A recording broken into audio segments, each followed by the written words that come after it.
আমি ঈদের দিনেও আমার ঈদের পাঞ্জাবিটা সেলাই হয় নাই, ঈদের দিনও আমি দাঁড়াইয়াছিলাম টেইলারের সামনে।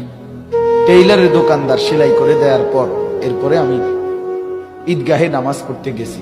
ছোটবেলায় আমার ছোট ভাই 1 কেজি আটার টাকার থেকে আমার মা বলে দিছে 1 কেজি আটার টাকা দোকানদারের দিয়া কবি তোরে যেন 2 টাকার কম দেয় আটা, ওই 2 টাকা যেন তোকে দেয়, সেই 2 টাকা দিয়ে তুই কিছু খাইস।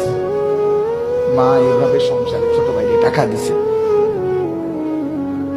আমি 10 পয়সা দিয়া, কসম আল্লাহ আমার পুরো মনে আছে, আমি 10 পয়সা দিয়া 3টা সুপার বিস্কুট, এই পয়সাওয়ালা যে বিস্কুট ছোট ছোট সুপার বিস্কুট, না বিস্কুট, এই 10 পয়সা দিয়া 3টা সুপার বিস্কুট আমারে দোকানদারে দিছে। আমি ওই 3টা বিস্কুট পানি ভিজাইয়া খাইয়া এরপরে পড়তে গেছি। অভাবের সংসারে বাবার টানা হেসরাটা কেমন ছিল।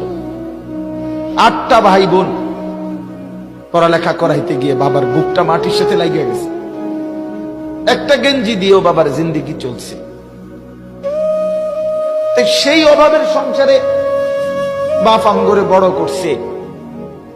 আজ যখন আমরা 5 ভাই, আমাদের আলাদা বাড়ি আছে, ঘর আছে, আজ অনেক টাকা আছে, অনেক টাকা। আজ যদি বাপ থাকতো 10টা মুরগি যদি এক লগে জবাই করে পারতাম, খাওয়াইতাম, কোনো অসুবিধা হইতো না আমার।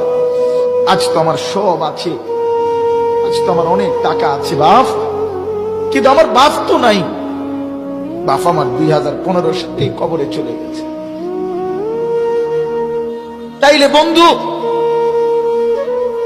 দুনিয়া শেষ করা যায় না, দুনিয়া ভোগ করা যায় না দোস্ত। হায়াত নষ্ট না করা, জিন্দেগি নষ্ট না করা।